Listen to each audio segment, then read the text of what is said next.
Meni se ni šlo za pištolo, ne za izobrazbo, ne za faks, ni za nič, samo da je oče ponosen na mene. Ker sem kako besedo slišal, ko je ne bi rabo, ko sem bil mali. Ampak to smo enkrat reševala, ko sem jaz imel več kot 30 let, ampak še zadnjič mi je rekel, vse veš, da te imam rad, ne? A si zamisliš, on je zdaj star 75, jaz bom 74, jaz pa 54.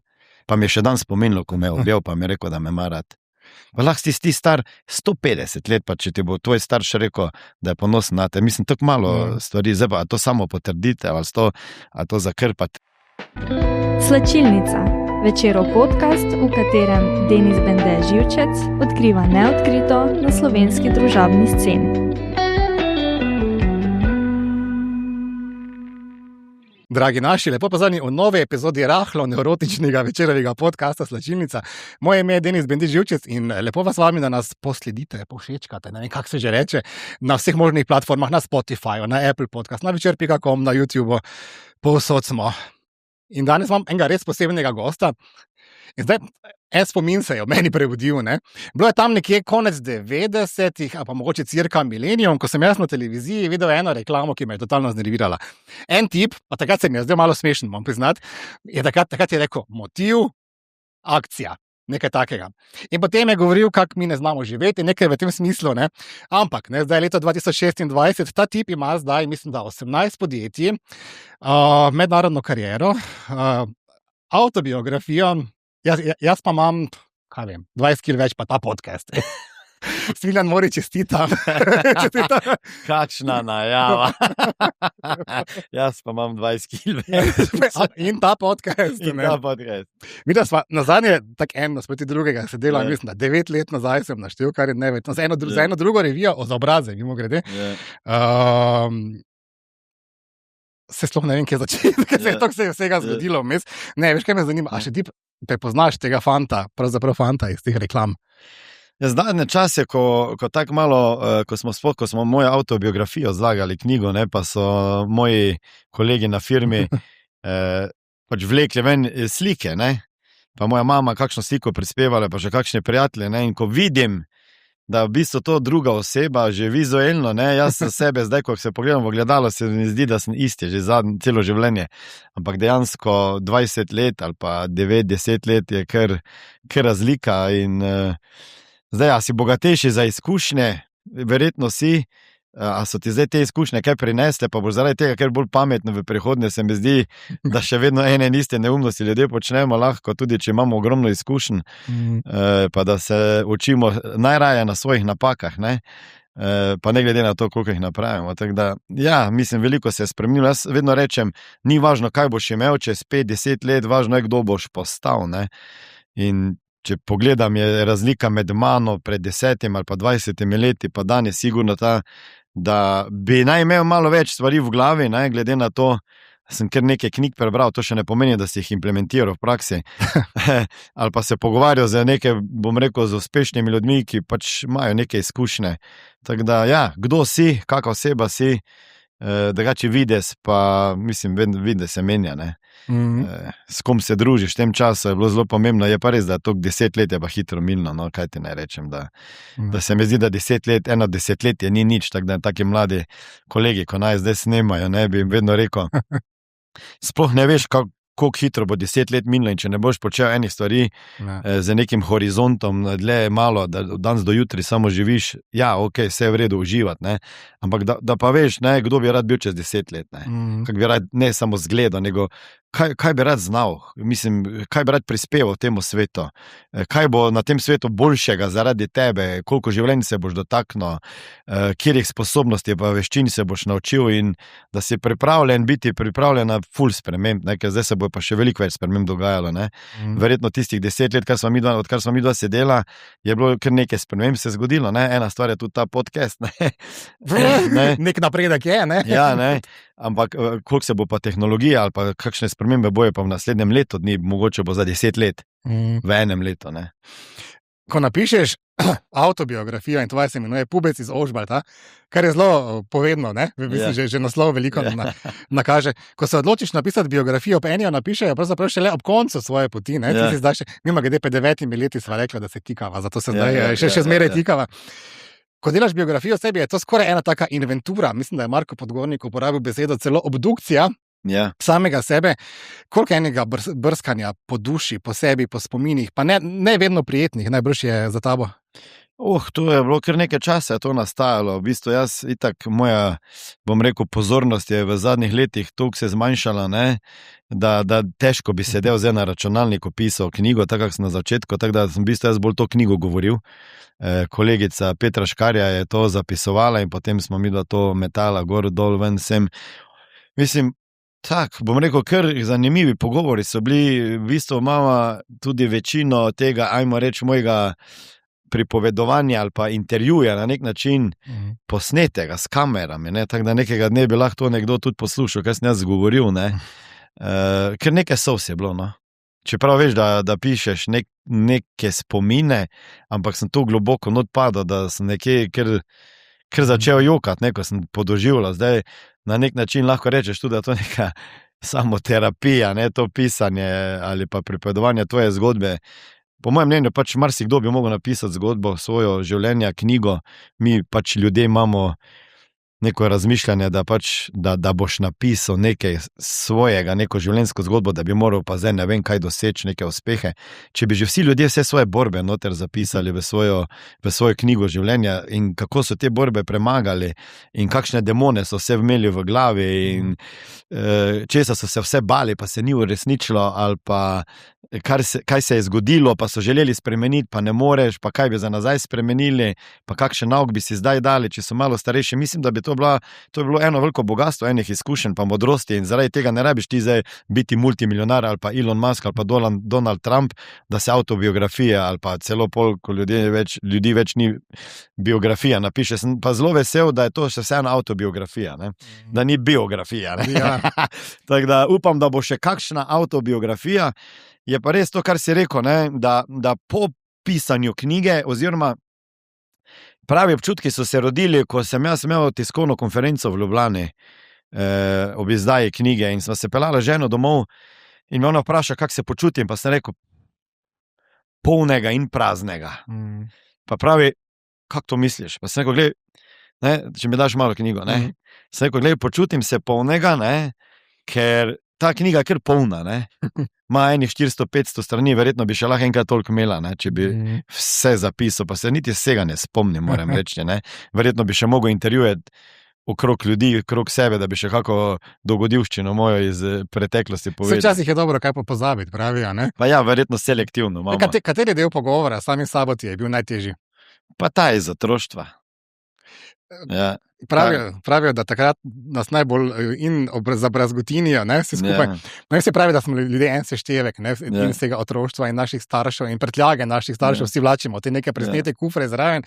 Kaj ti je v tem delu najbolj? Vem, da si iskreno napisal, da izhajaš iz zelo skromnega okolja, revnega. Se to je bilo tisto, ne, ko ti končaš knjigo, pa začneš razmišljati, ne, katera stran je tu, bom rekel, te najbolj zaznamovala, kaj še danes globoko. Tako da, ko sem jaz to knjigo dal od sebe, v bistvu se počutim praznega, ne, polnega. Na nek način, ker sem nekaj strnil v to knjigo, nekaj izkušnje, pa neki poslovni uspeh. Praznega pa zato, ker več ni nič kaj zapovedati novega. Razen, če bom kaj novega zdaj naprej še ustvaril. Tako da sem rekel, treba napisati novo knjigo, ne, in tako se to človek, to pol počutje, na nek način daš to preteklost dol in potem moraš gledati na nove stvari. Zdaj, kaj je recimo ena taka stvar, ki je verjetno, bom rekel, kar zaznamovala me, verjetno ne bi še danes vedel, da se je to zgodilo, oziroma zakaj sem jaz želel biti najboljši kadet 21. generacije srednje policijske šole. Ne. Seveda, jaz izhajam iz ene vasi, do 6. leta sem bil nekje na hribih doma, oče ima 7, mama 8 razredov osnovne šole končane, pač želel sem postati nekdo in nekaj, ne. Zdaj, kako lahko ti postaneš, mislim, v tisti vasi, kaj, mislim, lahko si župnik, lahko si policaj, lahko si zdravnik, pa kaj še, ne? Nekaj, kar je z uniformami ali pa z nekimi oblačili povezano. In tako je mene pot zanesla v policijsko šolo, ko sem šel v prvi letnik, tam sem se odločil na prvem uvodnem govoru direktora Bojana Potočnika ob nagovoru naše generacije. da obljubo je, da nekdo, ki bo iz moje generacije, torej nas je bilo 240, lahko šel na stroške države, šolati se na višjo šolo za notranje zadeve in potem naprej na pravno fakulteto, vkolikor bo najboljši v tej generaciji. Tisti dan sem jaz prej odločitev, da bom jaz ta, ker nisem imel druge šanse, da bi šel naprej študirati in da bom enega dne potem diplomiran pravnik in da ne bom navaden policaj. Sicer moja plača, ko sem naredil faks, je bila slabša od navadnega policaja, tako da potem je to prvič v WC padla tista očetova dogma, bodi pridn, uči se, da naš tak trdo delo ko jaz, pa za več denarja. Sem hitro videl, da izobrazba ravno ni v korelaciji z prihodki. No, ampak da se vrnem do tja, 4 leta sem se učil, eni so govorili piflav, grebo, grebator, itd. Molo, vsak večer, da bi bil najboljši kadet, vizualiziral zaključno slovesnost na stadionu pred 3000 ljudmi, kjer bom v imenu generacije svoje prebral poslovilno pismo in da bom najboljši, da bom dobil pištolo za nagrado in da bom lahko šel naprej študirati. Kaj je to statusna frustracija? Misliš, ta ena zdaj ti meni povej, se ne bi vedel. Se pravi, če bi jaz takrat mogel pisati, zakaj, pa tudi danes, če se to, kar bom povedal, ne bi zgodilo, bi pač želel, da bom imel fakulteto končano, pa da bom imel boljšo službo, pa boljšo plačo. Je res? Ok, pol sam dogodek, leto po tistem, ko sem zaključil prvi letnik, so nekateri drugi odhajali iz šole srednje, tista generacija na izhodu. In tam je potem nekdo dobil pištolo in je bil proglašen za najboljšega kadeta, ampak ni šel za nagrado naprej študirati, ampak samo, pazi, on je prebral, on je bil pred 3, 4, 5 tisoč ljudmi razglašen za najboljšega. Se pravi, še ta slika, wow, jaz sem tudi tam, mislim, jaz pol to, zdaj rečem, vizualiziral, jaz sem vsak večer razmišljal, kaj bom tudi povedal, pa ponavljal govor. Ampak fora je bila, da niti ni bila pištola za nagrado moj cilj, čeprav mi hočemo boljše avtomobile, več denarja, boljšo izobrazbo, vse. Se pravi, to sem jaz mislil. Tudi, bom rekel, ta trenutek slave ni bil, nekaj druga je bilo. Potrditev? Ja, da bom od svojega očeta slišal, da je ponosen na mene, pa da me ima rad. Si to kadarkoli slišal? Ja, na zadnje slišal, mogoče pred slabim mesecem dni, 2. In to tak, ko je poslušal en podcast, pa je rekel, se veš, da sem te imel vedno rad. In to zgodbo lahko povem 100krat, pa bi me 100krat šel na jok.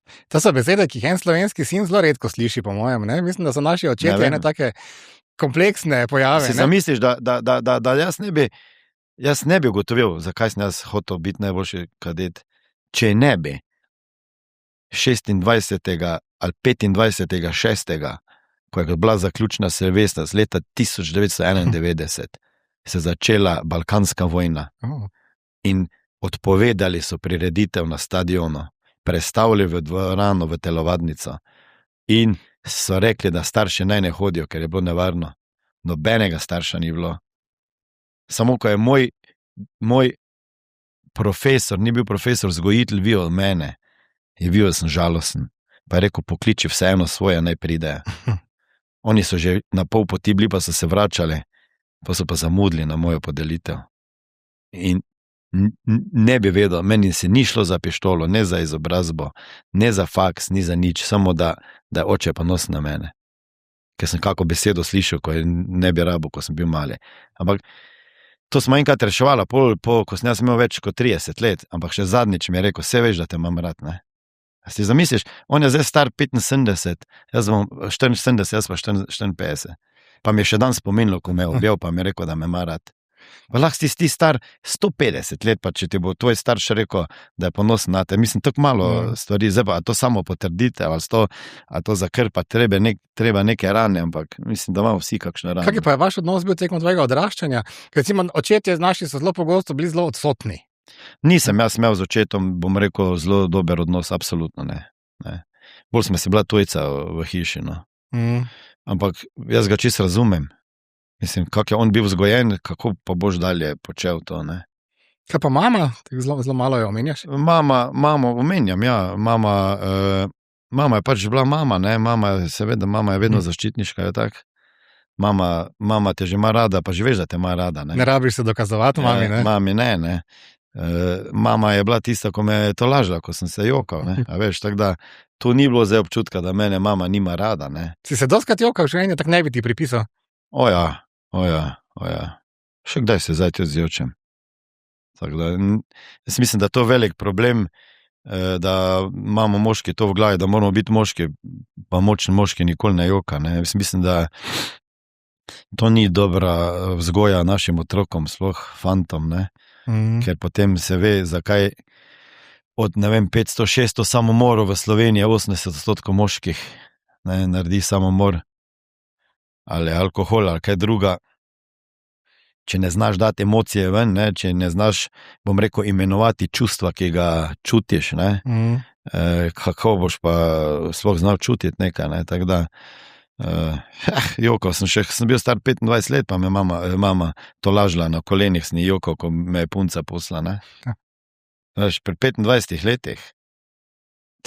Kaj misliš, od katere točke naprej si moški upamo biti ranljivi? Meni se zdi, da vse čas si v bistvu nabasan z temi pričakovanji, kakšen bi ne bil, pa se nikoli nisi takšen, kot bi moral biti, ne? Ampak pol na neki točki pa si misliš, pa klins, jaz bom pa tak kot sem. Ne? Kje je bila ta tvoja točka preloma, ko si nehal se truditi ugajati pričakovanjem? Dobro vprašanje. Spomnim se, sem se enkrat pelal iz Banja Luke, ne, iz Doboja domov nazaj, iz seminarja, pa meni policaj vpraša, dober dan, sem rekel, dober dan, je rekel, kako ste? Vprašal, kak ste? Sem rekel, poslušaj, slabo sem. V firmi imam te pa te probleme, tu doma imam 2 tinejdžera, imam prejšnji teden je sin to naredil, tam nekaj ne gre, hčerko imam neke izzive, to imam jaz tak. Meni se je zdelo, da 1 uro govorim vse, kaj me je težilo tisti trenutek, on pravi, dobro, vozniško pa prometno, dajte, prosim. Sem rekel, pa če ste me vprašali, kak sem, kaj smisel, da vas iskreno zanima, pa vidim, da vas ne zanimajo moji problemi, ne. Glej, dajma biti iskrena, Denis, ko tebe nekdo vpraša, kak si, kaj poveš? Pa vredo sem. Vredo gre, ne. Ampak če sem iskrena, ravno nič vse vredo, ne. Saj nikoli ni. Ne. Se pravi, zdaj pa, če si pa v biznisu, ne, tako kak sem jaz še, ne, pa z ženo, pa imaš biznis v 6 državah, ne, pa 100 pa nekaj ljudi, s katerimi moraš komunicirati, pa 100 in nekaj karakterov in želja in zahtev in ne vem česa in z leve, z desne gor, pa familija, pa otroci, pa ti, pa še sam sabo, mislim, da je vsak dan tak, kot da bi šel hojo po žerjavici delati, ne. Tako da, jaz mislim, da moški zelo težko priznamo, da nam je hudo. Zelo težko priznamo. Ne vem, ko s Heleno nismo mogla imeti otrok, ne, takrat ravno nisem priznal komu, da mi je hudo. Ampak, veš, ona misla, da meni ni mar, neč, ne, ampak jaz, ko sem bil sam, sem jokal, ne, pa sem trpel, ne, ker nisem mogel pomagati, ne. In zdaj, če moški ne more svoje ženski pomagati, pa njo vidi, da trpi, kakšna muka je šele pa to, ne. Ta želja po starševstvu je oba močno zaznamovala. Pa jaz mislim, ko si me vprašal, kdaj sem postal najbolj, bom rekel, tak ranljiv, je bilo točno to obdobje, ko mi dva nisva mogla zanositi, ne, pa imeti otrok, ne. In takrat sem jaz, ajmo reči, ker da ti postaneš ranljiv, pa da upaš govoriti tudi od svojih, bom rekel, malo manj pogumnih straneh življenja, ne, ali pa o izzivih, ne, moraš v bistvu začutiti, da si totalno nemočen. In takrat nismo mogla nič narediti, ne. Lahko smo mi dva šla bioenergetikom, lahko smo nosila med za Dravo, spuščala ladice, po Dravi lajala v Luno, šla v druge države na postopke, ampak nisi mogel spremeniti in potem I give up, razumeš, lahko se samo gor pogledaš, pa prosiš Boga, če si malo veren, ali pa tudi, če nisi, ga kličeš, ne. In takrat je bilo tisto, ne, da si pač moraš priznati, ja, hudo ti je, ne. Hudo ti je, pa se moraš vprašati, zakaj pa trpiš, ne, veš. Zakaj ste šla tako iskreno v to zgodbo? Javno, ne? Ne poznamo veliko parov, ki so ne govorijo ljudje. Res odkrito in vsem srcem na dlani spregovorili o tej svoji bitki. Ker ko ti rečeš, trudiva se zanositi, se veš trenutko, te v mojih mislih vidim, ne vem, tam veš v eni čakalnici, s tistim neuglednim kozarčkom. Ne? Ja. Veš, ko menih zelo človeških reči. Mislim, da to, mislim, da sem tudi v knjigi opisal. Ne? To so ponižanja strašna. Ne? To so strašna ponižanja, ko ti stojiš v vrsti s 15 moškimi, čakaš na svojih 5 minut, da boš oddal spermo. 5 minut. Ja, ker zadnji še čakajo, veš, moraš biti hiter. Prijetno. A si zamisliš, ne, da nekaj, kar lahko opraviš tudi v 1 minuti ali pa 2 minuti, če si na pravem mestu, pa imaš domišljijo, ne, ali pa neko stimulacijo, ne, ki je pa takrat v istih časih ni bilo nekaj, ne, veš. Nisi danes bogi otroci smo, ne, ali starši tudi, greš na internet, tega imaš, ko včeš. Ja, kaj si mislil, da takrat kaj je bilo? Si lahko samo šel kako video kaseto si kam sposoditi, ne. Zdaj pa ti greš v bolnico, valjda nisi prišel s telefonom, pa tam gledal, ne. Ja, ker če bi dan šlo, bi bilo tak, ne, slušalke pa telefon, pa še to ti ne bi pomagal, ti lahko garantiram, ker ti vse odpove. Z vonjem ordinacije. Ne, gledaj, jaz ti samo povem en dogodek. Vsi moški so imeli kapo čez glavo, ko so tja prišli, pa še očala, kaj ti naj rečem, ne. Jaz pa moj način, kak se pa jaz mogoče nosim stresom, je pa ta, da se hecam malo, ne. Sem jaz hotel biti zabavn tam, mislim, nobenemu ni bilo smešno, ker sem rekel, da ima pubec je hitro popravi to, da smo fraj lagan napir, ne. Pa roka. Pa damo si roke, pa gremo, ne. Pa ni bilo nobenemu smešno, ne, pa sem rekel, okej, ne, in potem, veš, greš v tisto sobo, najprej se moraš vsesti, no, se moraš nekako sleči, potem se vsedeš na stol, stol škripa, ne, pol se probaš namestiti, vse je smešno, ne, pol se probaš namestiti, pa slišiš ono kak tipka, ne, samo malo, ja, gospod doktor, samo malo, naprej, naslednji, ja, bom napol, pa še to ni dosti, pa samo slišiš, kluk po vrati. Pa reče, gospod Mori, a lahko pohitite, ker zunaj še fantje čakajo. Jaz mislim, da bi 1 leto bil, no, teda tisti so bila. Jaz sem samo enkrat šel. Oh, shit. Jaz sem rekel, jaz več tam ne grem, jaz bom od doma to robo dobavljal. Ja, pol je bilo pa druga stvar, razumeš, ker potem je pa tak strah, da ne veš, kam bi ti za šalčko dal. A veš, a boš dal žep, a bom je dal med noge, če zabremzam, pade. Se ne ja, ne. In pol moram se prepeljati, in pol eno vjutraj jaz se prepeljem do varnostnika tam, veš, pri bolnici, pa hoče iti skozi, pravim, spusti me skozi rampo, pravi, gori idi parkirati, sem rekel, poslušaj, moram iti zdaj, da takoj skozi. Je rekel, gori idi parkirati, sem rekel, ne morem, ker moram biti pravi cajt, da hitro tam. Je rekel, poslušaj, gori idi postaji, pa peštja idi. Sem rekel, poslušaj, vse se bo ohladilo. On še meni, kaj se bo ohladilo, se zajbaš, idi gor. Sem rekel, poslušaj, pa ti ne si to spermo, tja. Pa je samo rekel, evo ga. Tako da, mislim, res, lej, smešno je. Je nepozabno. Od laufanja po 4 hotelih na Dunaju, kjer nimajo sobe za 1 noč, ne, ker kmet ne razumeš, da nimajo za 2 uri, za dnevni počitek. Štunden hotele. Ni, ne, in potem ti v 5. hotelu pogruntaš, da moraš za celo noč plačati, ne. Ne, in potem, ja, to je bilo. Zdaj vidim, da nimaš nobene afere, če ne bi to vedel. Ja, čo je to? Ja. Kaj se je potem, ko je bila ta da rečem, kalvarija, ne, ta mukotrpna, kaj se je potem zgodilo, vaja, ne? 2 otroka sta pa vendarle prišla, ne? Ja. Tako ali drugače, vajino življenje. Sem rekel, mama 2 otroka, pa nobenega nisem jaz naredil. Ja, tako da ja, pa smo pa, v bistvu, ko nismo mogli imeti otrok, smo pol se kao odločili, da bomo šla v posvojitev, pa vmes sva se vseeno premislila, pa sva še enkrat probala po IVF postopku, potem hvala Bogu, se je rodila hčerka Sima in potem smo imela kako leto pa pol pauzo vmes, pa sva šla še vseeno v posvojitev otroka iz Rusije, ne.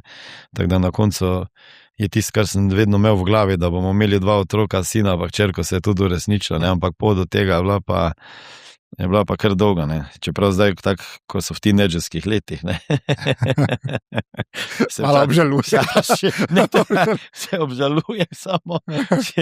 Jaz imam pač neko definicijo teenagera, ne. Pravim, to je oseba, ki čez noč naenkrat postane popoln neznanec, živi v tvoji hiši, spi v tvoji hiši, jemlje hrano z tvojega sodilnika, še fehta za denar, ne. Kakšna starša sta? Ne znam si predstavljati, da bi bil moj fotor hardcore motivator in poslovnež in mama direktorica vseh možnih podjetij in novinarka in vse. To je kar trda kombinacija. Ne? Ne vem, to je mogo otroka vprašati. Ba jaz sem kar zajebana. Ne? Sem slutam. Tako zna Sima reči, da smo stroga, da je ata strog, čeprav se mi zdi, da mene prevrti, ko pa imamo. Tako da, pa ne vem, mislim, na koncu otroci znamo opisati svoje starše šele enkrat tam po 40, 50 letu, po moje se mi zdi bolj realno. Ko vidiš, ko spoznaš malo svoj life, pa ko si sam v tem čovnu ali pa v čevljih njihovih, ti je malo bolj so jasne stvari. Tako da, ampak, glej, kaj moramo danes naučiti otroke, da so pripravljeni na spremembe, da so odporni na spremembe, ker svet se bo spreminjal, da nič ni predvidljivega in da edino pri tem te lahko reši ena velika disciplina, ena konstanta in fokus, pa da ni tisto, kar je trenutno največji užitek, tudi dolgoročno najbolj koristno za tebe, pa da se moraš naučiti skrbeti sam za sebe in tudi enega dne, dokler pač bo ekonomija pa monetarni sistem tako funkcionira, da boš lahko preživel, če boš imel denar in ga služil, potem je treba čim prej se naučiti neke znanje, spretnosti, sposobnosti, ali boš jih mogel pa 100-krat menjati vmes, da boš lahko sam živel, financami znal razpolagati, pa upravljati. Koliko je beseda denar pomembna beseda v vaši družini? Zelo pomembna. Zelo pomembna, prvenstveno zaradi tega, ker od zunaj je ogromno negativnih, omejujočih prepričanj glede denarja in bogatstva. In ne bom, mislim, lahko grem čist bližno preteklost. En tak dogodek je bil, ko je hčerka bila samo 8 let stara mogoče, pa je prišla domov cela zamišljena, pa sem videl, da nekaj ni vrel, pa sem rekel, kaj te muči, pa ni bilo nič odgovora, pa pravi, ker ko strela z jasnega, pa mi postavi vprašanje, ata, a smo mi bogati? Zdaj si pa ti to vprašanje, v kateri žep si ga boš dal? Kako boš odgovoril? Sploh ne veš, od kje je prišlo. Ali pa potem pač vprašaš, kaj pa je to biti bogat? Pa on reče, ne vem, sem rekel, torej, zakaj me sprašuješ? Kje si slišala? V šoli so me zafrkavali. Zafrkavali? Kako so pa to počeli? Ja, tako so se mi smejali, vi ste pa bogati. Sem rekel, okej. Kaj pa to pomeni? Ja, sem rekel, kaj pa to pomeni? Je rekel, ne vem, sem rekel, in kako si se počutila? Je rekel, slabo.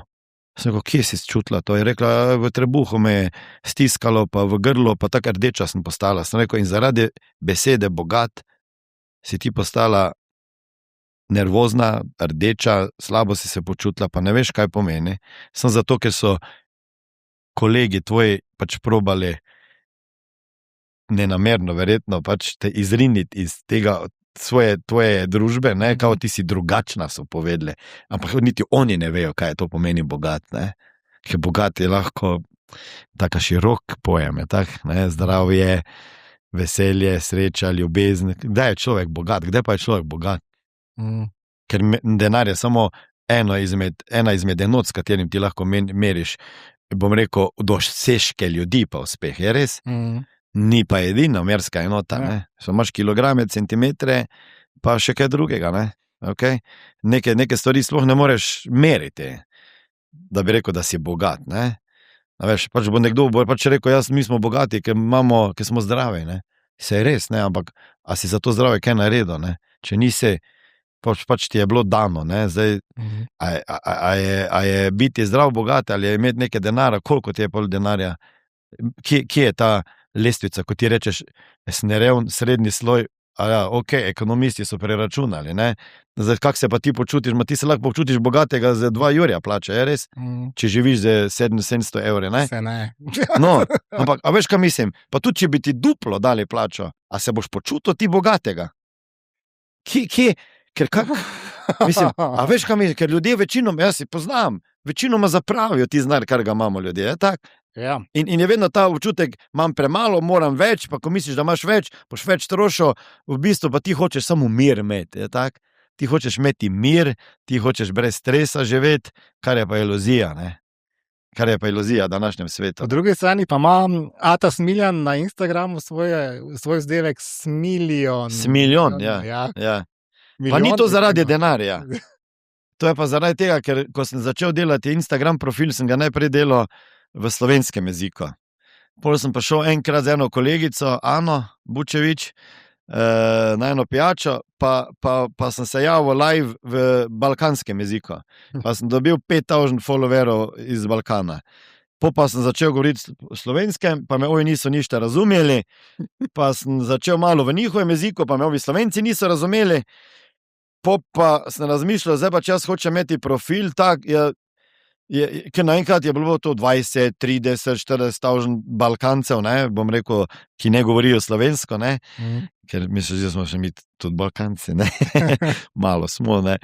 Zdaj lahko kozarec razbila. Ja, ne, rakijo popila, pa čevape pojedla, pa smo zmagali.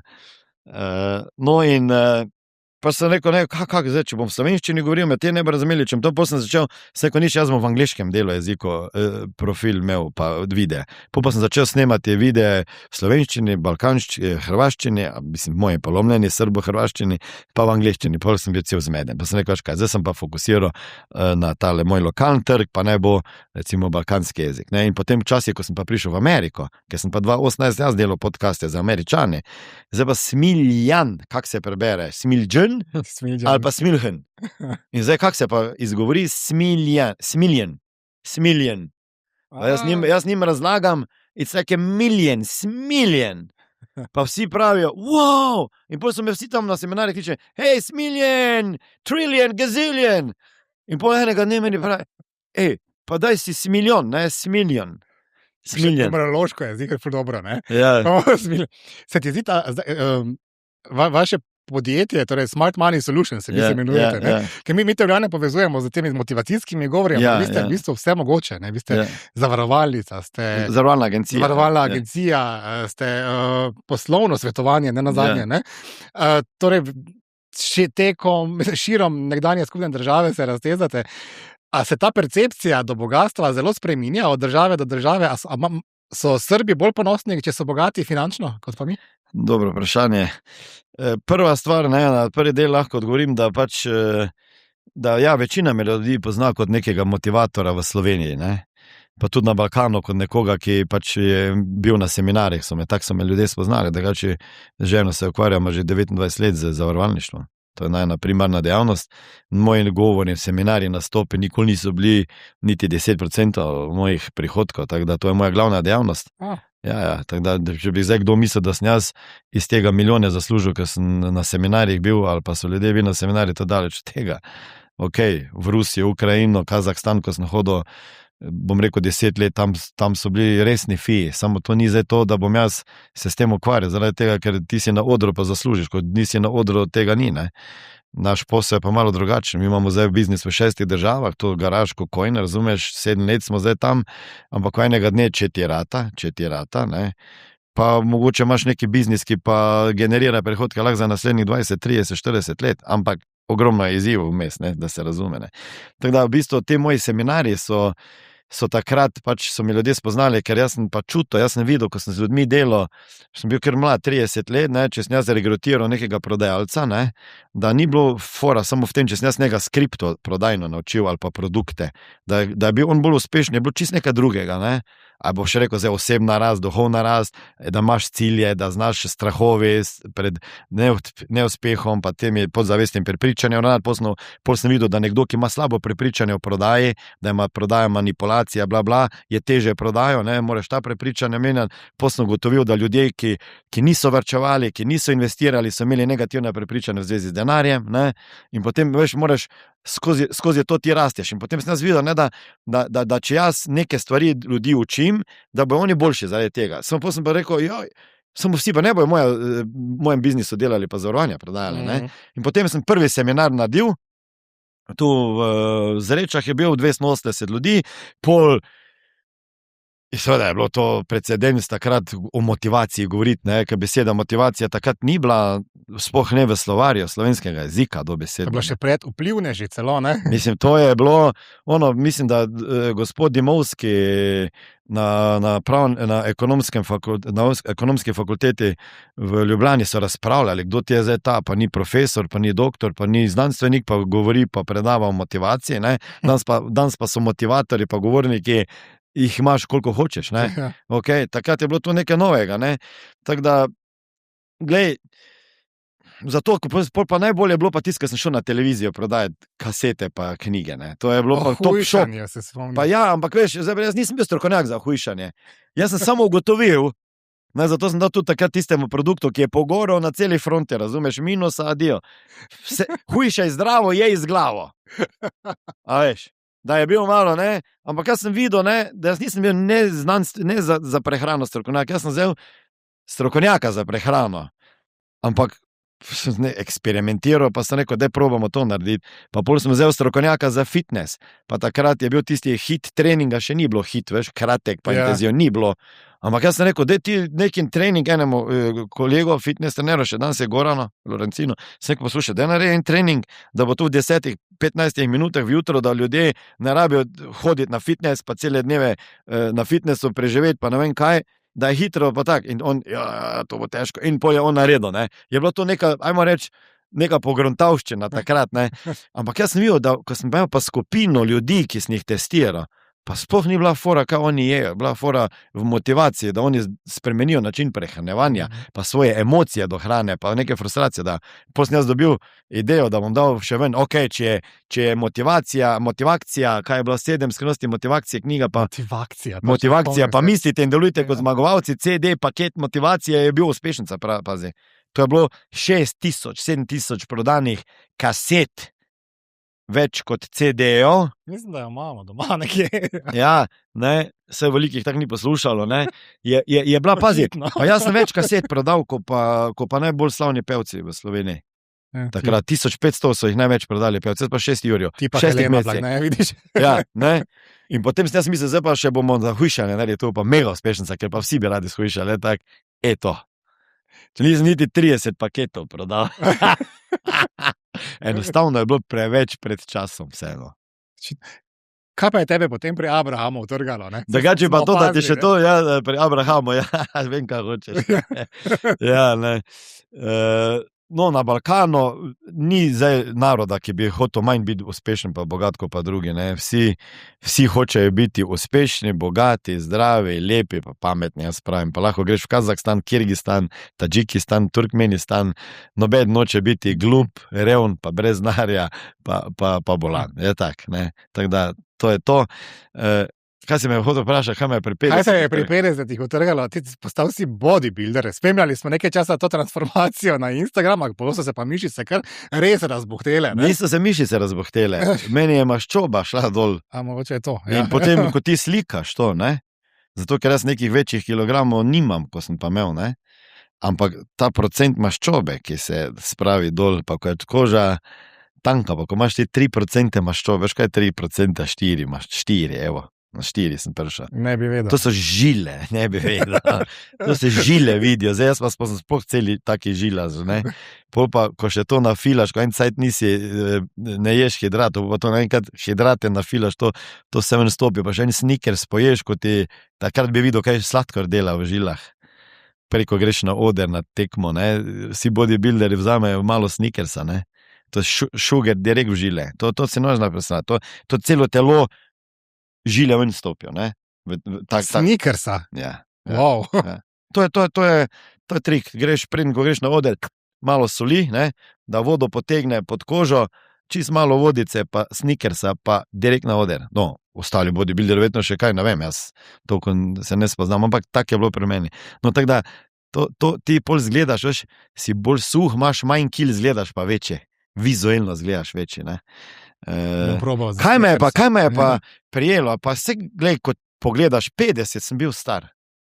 In če tisti, ki reče, da pri 50 nima, kako se reče, samo obračun pri OK koralu, ne, ne, v bistvu mora sam sebe, se mi zdi, vstreliti, pa se ponovno roditi, ne. Jaz sem pri 49 začel imeti delo sam sabo. In veš, vse to se začne spraševati, a je sploh moj life imel nek smisel? Po vseh teh knjigah, si napisal, si se to vprašal. Pa ne, če si iskren, pa če vse, a je sploh to bilo to? A sem dosegel, kar sem mislil?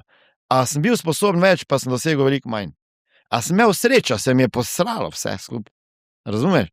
A kaj bi danes bilo, če bi se to zgodilo? Kaj bom pa zdaj? še če po statistiki gledaš, koliko še imam leta pred sabo, gledaš na balkonu, hodita ti otroka stara 11-12 let, pa če greš enkrat na morje, ne, še boš šel 21-krat. To je kar depresivno. To ti pravim.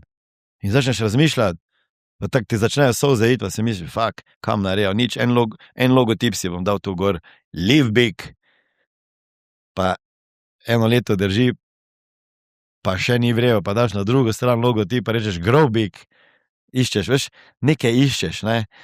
Zdaj pa, zakaj pa je pol bilo to fitness, to pa je bilo čist brez veze, to pa, ali pa ne, jaz enkrat sem nekje rekel, veš kaj, ko greš na tekmo, pa to pač ti veš, kaj to pomeni na bodybuilding tekmo, pa ni važno zdaj, bodybuildere se si tak predstavljajo, fitness je fitness tekmovanje, isto se moraš pripraviti kot bodybuilder, ne, to je mindfuck, jaz pravim, to so emocije, to boljše, oni, ko so zraven tebe, če te ne podpirajo, to se lahko zmešati. Ker so res vsi tečni. Pa to si tak tečen, da bi lahko sam sebe pojedel, resno ti pravim, zato ker nimaš dovolj, pazi, ti zdaj, če hočeš shujšati, oziroma najprej maščobo dol spraviti, pa ne mišice zgubiti, ti moraš manj začeti jesti, počas. Če boš prevelik manj jedel, ti bo mišično maso pobralo, nisi nič naredil, samo moraš pravi dozirati. Da bom pa jaz pri mojih 50 sklepal maščobo na 5%, zdaj pa ti meni rečeš, imaš ti srečo, da si suh. Ja, a misliš? A gremo jesti 3 mesece, vse, kar jaz jem, pa ti, če se ne držiš, pa jaz kipnem ko toranski krof. Se pravi, jaz moram zavestno paziti, kaj jem. No, potem pa je bilo enkrat sem jaz rekel, ja, bom šel na bodybuilding tekmo, bom šel na oder kom 50, enkrat star, ja, tak, če si pri 25, to rekel 30, še imaš cajt, ne. In potem leta 2015 sem bil tako lepo zrezan, sem imel tiste slike in tako zadnje 3-4 leta pred tem sem jaz govoril o poletje, zdaj bom pa se zrezal dol za poletje, da imam trebušne zunaj. In takih let je bilo 3-4, ko sem jaz enkrat rekel, to leto moram pa na morje priti s trebušnjami, pa pravi, Sima, to že goriš 4 leta. Rekla pa še vedno nimaš jih. Sem rekel, pa pogled, veš, že 2015, kak sem jih imel. Je rekel, Sanata, to je bilo leta 2015, zdaj smo pa mi 2022, ne. Pa sem rekel, si mislil, ok, ena provokacija. Na enem fitnessu, ko sem bil na fitnessu tu, pa mi je en gospod, podjetnik uspešen, tak se videvama. Pa v tistem obdobju, jaz po zimi vedno malo se opustim, ne. Pa on prije tako odzadje, pa me prime za to te ročke tu, pa pravi, čuješ, 50 let si star, pa tak si uspešen, zdaj se pa zapustil, gled, kak si že. Opa, ena provokacija na drugo provokacijo, 50 si star, in pol, ko sem šel razmišljati nazaj, zakaj, neko transformacijo delam, ker ti v življenju, če hočeš iti na naslednji nivo, moraš narediti transformacijo, je tak? Osebnostno, poslovno, nekaj moraš narediti, ne. Zdaj pri 50 pa sploh moraš narediti neko transformacijo, črto potegniti, se sam sabo zmeniti, pokopati preteklost, pa pogledati naprej. In kaj ti lahko zdaj, jaz sem v biznisu, ne. In če si v biznisu, pa tudi tako v sploh življenju, ti bi rad imel stvari pod kontrolo, je res? In ena stvar, ko jaz nisem mogel imeti pod kontrolo, je to, ko nisem mogel imeti ženo otrok. Ok? Takrat postaneš, mislim, nor lahko postaneš, ko ne moš na nekaj vplivati. V biznisu pa jaz lahko trudim, kokojn, je tak? Pa 100 drugih faktorov bo vplivalo, če bi bo ratalo ali ne. Je res? Ni vse v mojih rokah. Kaj pa je samo v mojih rokah? Je pa kaj jaz dajem z mojo roko v moja usta. To pa samo v mojih rokah. Je res? Ja. Ker med roko pa med usti ni nobenega, ko bo rekel, pa me onemogoča, samo jasen. In to je samo tega odvisno. Torej, to lahko imam pod kontrolo, kolikokrat bom šel na teden 10,000 korakov narediti, imam jaz pod kontrolo, ker se bom jaz čas vzel, ne služba, ja, ok, moraš se skoordinirati, ampak tisti, ki si vzel čas, je tak, pa še moraš pa ti iti na trening, pa ti utežiti dvigovati, ne moreš reči, lej, on me je zafrknil, ker tudi te dni hodil utežiti dvigovati, ne. Sam, se pravi, tu imaš vse sam pod kontrolo. In je bilo mogoče tak, bom rekel, probal sem v biznisu narediti preboj, pa ni šlo, pa probo to, pa se ti zdi, veš, tapkaš na mesto, mater nekaj mora biti, da bom jaz imel občutek, da rastem, pa da napredujem, pa da zmagujem spet, razumeš? Če na enem področju ti nekaj tapkaš, ti moraš nekaj narediti, ne? In takrat mi je bilo to, bom rekel, taka dokaz, da pa lahko nekaj. Kako si se pa sebi zdel, ko si se cel skockan pogledal, si špegel? Pa se sem jaz več. A si rekel, mater, sem dober det, ali še ni dovolj? A ne. A se kar malo Ne. Mislim, lahko postaneš malo obseden na to. Absolutno. Zato sprašujem. Ja, to pol natipaš, bom rekel, že vsaki gram maščobe lahko. Ne. Tako da, to je lahko druga skrajnost. Ne. Niso to tako enostavne stvari, ker nobena skrajnost ni ok tu. Ne. Ker počasi prihajava v ciljno ravnino slačilnice. Še ena nova stvar, zanimiva, popolnoma nepričakovana se je zgodila. Postala sta s Heleno lastnika radia. Ja. Radia Net FM. Ja. Nikoli bilo v cilju nekem, niti načrtih, niti planu. Pojavila se je priložnost, možnost. Stojana pozna itak cel Maribor, pa vesoljna Slovenija, pa še preko, ne. Koliko je on pustil dober pečat v tem mestu, pa v Sloveniji, ne. Pač glede na to, da je v neki življenjski situaciji, v kateri bomo vsi enkrat v penziji, ne, se pojavlja ta priložnost in jaz sem to čisto tako dobil informacijo. Zdaj, če bi jaz mogel se s tem ukvarjati, verjetno ne bi šel v to. Helena pozna medije, ker je delala na radiju in na netu in v Mariboru in bila v medijih, ona te osebe vse pozna, tako da bom rekel jaz zdaj, da se jaz zdaj s tem ukvarjam. Ne, mislim, imam ogromno idej, ne, to pa sem, ne, takoj sem videl priliko, kako bi lahko to izgledalo še boljše, drugače, da nek naslednji korak se naredi, itak sem jaz v medijih, če pogledamo socialna mreža, kako skombinirati, bom rekel, ta stari tradicionalni medij, ga osvežiti z tem online in obratno, itak delamo tudi intervjuje, ko ti lahko tam plasiraš ena znanja, ena informacija, ki bi jih radi mogoče bolj pozitivne delili med ljudmi, postane spet en kanal, skozi katerega lahko dobro vplivaš na ljudi, tako da bolje je bilo z tega vidika. No. Ta gruča radovednih novinarjev za to roza steno je rekla, daj vprašaj ga, če upaš, če je to bil dragi nakup. Pa sigurno, mislim, da bi zdaj rekel, da je to bilo iz vidika tega, da bom jaz pa zdaj denar služil, pa da bo to moj cash machine, to sigurno se da boljše biznise delati danes. Ne. Sicer upamo, da bo to finančno tudi dobra zgodba, da bo ljudje, ki bodo tam delali, da dobili plače, da se lahko zadeva razvija naprej, ampak ni bilo pa mišljeno to iz nekega, bom rekel, wow, to pa taki top biznis, bomo pa multimilionari postali, ne. Eno igračko sta si kupila, ne? Ja, drago, verjetno, ja. Vsi rečejo drago, ne, ampak poglej, jaz ne rečem sponzorji, jaz rečem poslovni partneri, zato ker vidim drugačno vlogo teh ljudi, ki oglašujejo danes na radio, ne. Ker še vedno nekateri oglašujejo in še bodo bolj, če mene vpraša, zaradi tega, ker približati se lokalni podjetnik se mora lokalni skupnosti približati, lokalnim ljudem, zdaj kako se bo, ne? Ker danes vsi imamo radio, je tak, zdaj pa nekdo, ki plačuje reklamo, hoče vedeti, a ima učinek od tega, ne? Je tak? Ja. Jaz to pač malo drugače vidim, da te naši poslovni partnerji bodo svojo zgodbo povedali, kako so sploh prišli do neke ideje, pa zakaj to počnejo. Tako da potem ljudje tudi vijo, zakaj neko stvar kupijo. No. Več pa ne bi govoril, kam še komu dal ideje. Helena me že gleda. Ne. Malo sem gledal po kalendarju. 21. januar, ki je zdaj že za nama, je bil uradno najbolj depresiven dan v letu. 21. januar. Ja, zato ker to je dan, ko vsi ugotovimo, da so naše novoletne zaobljube šle v maloro, da smo še vedno debeli, revni, dolgočasni, nezanimivi, a veš? Zdaj bom izkoristil priliko, kot ravno imam polnega znanja in modrosti. Kaj lahko naredimo, da se drugo leto, 21. januarja, ne bomo tako gabli sami sebi? Prva stvar je, to je res, kar si rekel, ne, ogromno imamo za obljub, ciljev, želja, leto prej, decembra sploh, delamo načrte in potem pade, že 1. januara se začne depresija. Absolutno, zato ker ti zdaj pa moraš začeti ustvarjati to, kar si rekel. Ne. Tako da jaz vedno tako rečem, ok, januar je bil taki mesec za prekrižati, ne. začne februara z novim letom, ne? Ker do zdaj se še ni zgodilo, da bi ljudje veliko transformacijo naredili januara. Ne? Hudiš pa je, ko ti te januara rečeš nič od teh zaobljub, nisem se loto, ne? In potem vse sem vedel, ne? Da ne bo nič, ne? In potem čakaš spet celo leto. Zdaj, kaj narediti je, ena stvar je, da si postaviti mogoče manj nekih ciljev pa konkretnih nekih sprememb delati, ker mi na koncu leta hočemo ful stvari spremeniti 10, ne gre ne 10. Ker za vsaka sprememba zahteva eno mentalno energijo, disciplino, čas, svoj fokus, ne?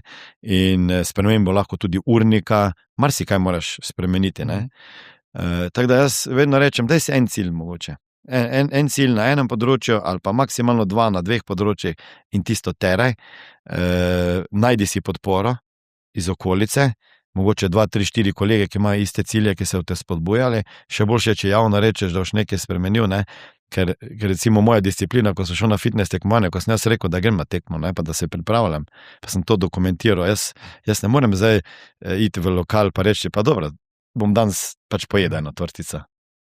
Ne gre, ker si 14 dni lahko out, ker si 5 dni out, ne bom zdaj šel, pa bom rekel 2 dni, 3 mesece pred tekmo, vse še imam 3 mesece, bom pač dan spil 5 pierov, ne gre, ne, in potem se držim ko pijan splota, pa se discipliniran. Tako da, imeti cilj, ne jih preveč imeti, res taki pomembni cilji, s katerim boš ti dobesedno domino podršen na drugih področjih, ker se zgodi, da ko ti cilj na enem področju dosežeš, ali pa neko spremembo na bilo kjerem področju kolesa življenja, se to ti hoto ali ne hoto odraža celo pozitivno na drugih področjih življenja. Recimo, nekdo, ki je se odločil, da bo shujšal, zgubil nekaj kilogramov, se mu je poznalo na financah, da je več denarja privarčeval, pa ne zato, ker je manj jedo, ker je imel tu disciplino in je začel še tu biti discipliniran. To so znanstveniki dokazali, ne? Verižna reakcija. Ja, je reakcija na drugih področjih in zato jaz vedno pravim, vse se je meni spremenilo. Tisto leto, ko sem jaz, leto 2, ko sem jaz hodil na tekmovanja, pa to si ne moreš misliti, kak je fokus je to. To je urnik v nulo narejen, na minute. Vem, kdaj sem vstal, kaj bom oblekel, vse naprej pripravljeno, vozim se toliko do fitnessa, treniram, grem do pisarne, se spreoblečem, že tam na fitnessu stoširam, grem v kuhno, pojem to, imam sestanke, tap, ker vem popoldan, moram spet iti na trening. Lej, grem, 14 dni po Balkanu, iz ene države v drugo, iz enega hotela v drugega, imam toliko nastopov, hrano, 6 obrokov pa pojem na dan. Veš, kakva organizacija to? In to ne mogoče, da se te ne pozna na drugih področjih. Bolj miren, bolj skoncentriran, vse predvidljivo, pod kontrolo imaš svoj urnik. Ko imaš ti pod kontrolo svoj urnik, imaš pod kontrolo svoj ko imaš pod kontrolo svoj ti lahko delaš tisto, kar je v lifeu pomembno, ne? Tako da, absolutno, ne vem, z ljudmi sem se bolj povezal, z mamo sem se tisti čas povezal, ker sem mogel zjutraj hoditi na sprehode, da bom še tistih 10,000 kilogram korakov naredil, pokličem mamo, pa grem z mamo na sprehod, ker ne bi šel. Pa se marsikaj pogovarja, kaj se ne pogovarja. To je same dobre stvari. Koliko se je na otrokah to poznalo, ko so tudi sami videli, kak se hrana pripravi, pa vnaprej, pa tak dalje. Mislim, ja. Probali. Za konec imam še 2 čisto kratki vprašanji. Prva je, katera odločitev v življenju, no in mogoče to preberemo v Pubecu iz Ožbalta, katera odločitev v življenju te je najdražje stala? Pa to, da sem se poročil s Heleno, ne. Ne, mislim, če ne bi tega odgovoril, bilo pa res čudno, je tak. Mislim, da to je najdražja odločitev vseh moških, ne. Katera odločitev me je najdražje stala? Misliš finančnem? Kakorkoli. A pa v emocionalnem smislu? Kaj, to je težki odgovor. Kaj me je najdražje stalo? Jaz mislim, da najdražje bi me stalo, če ne bi dal odpoved v policiji. To bi me najdražje stalo in to bi najdražje stalo še marsikoga okrog mene. Ker se nič od tega ne bi zgodilo, kar Točno se je zgodilo. Ampak da sem jaz dal odpoved policiji, je moral meni nekdo zapreti vrata. Takrat in jaz to rečem vedno, ko ti nekdo zapre vrata, takrat si ti misliš, da so ti zaprli vrata v tvojo boljšo prihodnost. Meni načelnik uprave za notranje zadeve ni dovolil napredovati oziroma premestiti se iz uprave za notranje zadeve na delovno mesto asistenta na višji šoli, kjer sem prej diplomiral, ne. In takrat je bilo za me katastrofa, to se pravi, nekdo mi je onemogočil, da bom jaz postal magister in doktor in profesor na katedri za kriminalistiko in kriminologijo. Wow. To je bilo jeza, bes, razočaranje, vse. Ampak v tistem trenutku sem jaz dal odpoved. On mi je v bistvu odprl pa mnogo večja vrata. Vseeno sem stal na odrih še pred večjimi ljudmi, še eno sem predaval. Pač nisem doktor, nisem magister, ne. Mogoče imam MBA. Si pa smiljon. Ne, sem pa smiljen, imam pa MBA končan. Massive bank account, ok? Zato te imamo tu, ne? Vse malo je tako. Smiljen, za konec, kdo motivira motivatorja? Helena Fejs motivira. Ja. Da popraviva ta vtis. Ja. Vse drugače jaz verjetno ne bi bil z njo, ne? Zato ker ona, ko sem jo spoznal, je bila taki sonček, pa še zdaj je, ne. Tako da, ko je meni kdaj, mislim, se jaz tudi jamra, veš. Samo ona mislim, da takrat pol vidi, da vrak od nje so šala, pa mora ona mene motivira, ker če jaz nisem motiviran, ve, da bo ona imela probleme. Tako da, ona je motivator, pa tudi taka, ko me vrid brci. Jaz mislim, da bi vsakdo, če že ima v sebi partnera, bi mogel imeti enega takega, ki iz njega pomaga, da iztisne maksimalno, ne. Tako da, to je sigurno, ja, drugače pa grem na kakšne seminarje, kaj preberem, absolutno. Moraš imeti vedno nekoga, ker vsi imamo iste probleme. Zdaj, če jaz doma sedim, ne, se sam sabo ukvarjam pa svojimi problemi, ko pa grem na en seminar v Ameriko, pa tam sedi se 20 podjetnikov, 30, pa ti vidiš, da so oni imeli ali imajo iste probleme, ne, in da nič ni stih drugačno od njih, pa da se ne rabi smiliti, ne, in da jih oni tudi rešujejo, ne, in potem priješ domov olajšan malo, no. Vsi smo samo ljudje, pravi. Ja. Vidiš, in življenju se očitno vse začne in konča s Heleno. Ja. Smiljan, najlepša hvala za še en, po 9 letih še en oddihujoč krasen pogovor. Držim pesti, da gre vse po maslu že naprej, veliko uspehov, veliko motivacije. Ja, hvala. Six-pack tudi, če ne? Ja, six-pack tudi, če ne, po maslu verjetno ne bo šlo, ampak na koncu si ga bomo pa namazali na kruh, ja. To pa bolj zabavno, ne? Ja. Hvala lepa. Dragi moji, hvala tudi vam, da imate toliko časa v life, da spremljate Slačilnico. Dobro. Najlepša hvala, vse veste, ne? Posledite nas na vseh možnih platformah in kar se zgodi v Slačilnici, ne ostane v Slačilnici. Pa!